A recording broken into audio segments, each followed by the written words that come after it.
good. That's why it's on the worst goddamn list. Ghost Story and other crap from Film Mirage like Witchery do this despite the derivative and incoherent script by Fragasso and his wife, Rosaletta Drewy.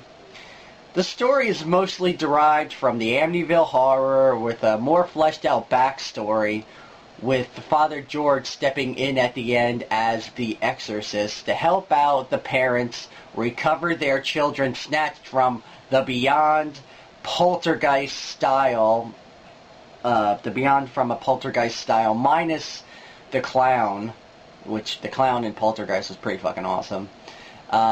This clown essentially made the appearance in another Lake Casa movie, which I'll talk about in a second, called Ghost House. By the way, if you haven't seen the movie Ghost House, it's really, really an interesting ghost film, so check it out if you haven't seen it. The story really holds no surprises. There's no logical connection between Betty and the murdered children and the haunted house by the burned witches. Other than to bring George in as the exorcist and run with Betty again, the Father George as the exorcist to run in with Betty again. There is no surprising ending at all, and you see coming at the end. You're just like, oh, that happens. Oh, surprise ending. Oh, end of movie. Blah. This movie's so fucking terrible. Anyways, David Brandon, a British actor who worked mainly in Italian film, including Leonardo Bava's Delirium and Joe D'Amato's Caligula 2, approaches his role perhaps with more conviction than the film deserves. Jean Leigh Brock and Barbara Brigham are both more than adequate coming across as actors, giving their skills to the script, as they probably found it very incoherent, I'm sure, and that was probably a really, really big challenge.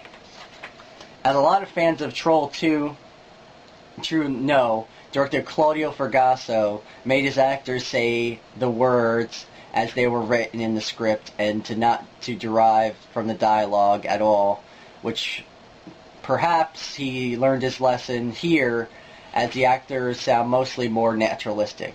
Right now, I don't sound naturalistic at all. You know why? Because I'm reading this from fucking scripts. I'm essentially doing what Claudio Fragasso did to Troll 2. Yeah. Oh my god! I feel like I just said that. Anyway. Troll 2, Film Mirage, Michael Stevenson, however, is even worse here because most of the cast is better or halfway decent. He's good at pulling the appropriate cute faces and reading his lines very awful. On the other hand, Teresa F. Walker is pretty darn decent at what she does. Mary Coulson as the Executor Witch overacts, but it's very appropriate. She acts like the crazy, crazy woman that she's supposed to be acting like. And when you see her in the beginning, and I'll probably show a picture of her a couple of times, she looks fucking creepy. She looks like a Punch and Judy doll, like, come to life. The Louisiana location photography is seriously not natural in its atmosphere. It's set in Boston, but the climate is pretty tropical compared to the Boston of Ghost House. Even the Fulci house they're using lacks the menacing look. It's too clean and not particularly decrepit.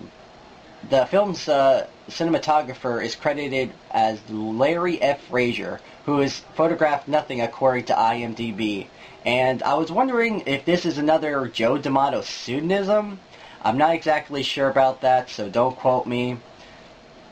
So, the interiors are well lit though, but the daytime exteriors are always hazy, and they seem like they were shot on the quick.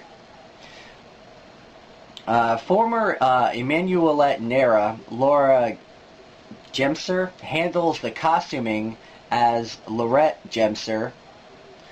I'm probably saying that name terribly.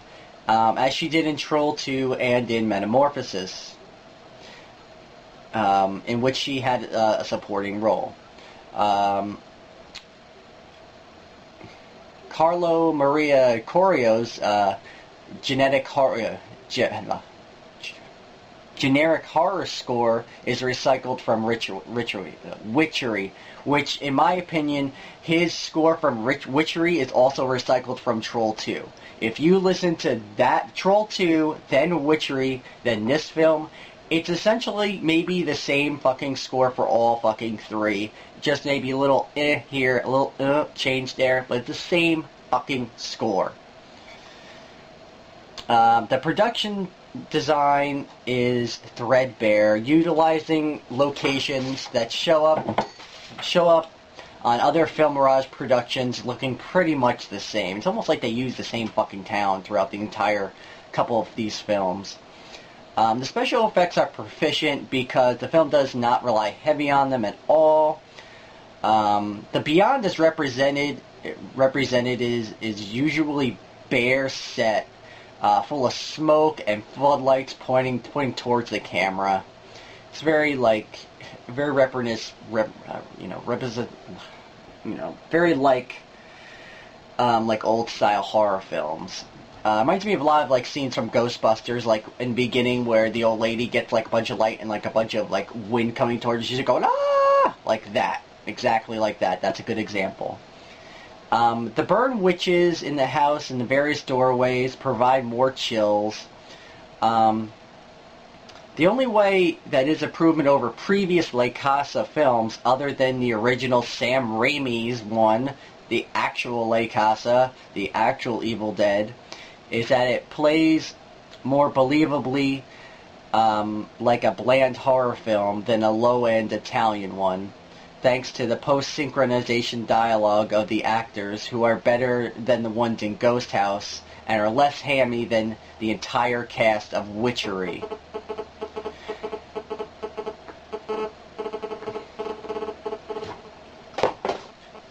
That's my phone.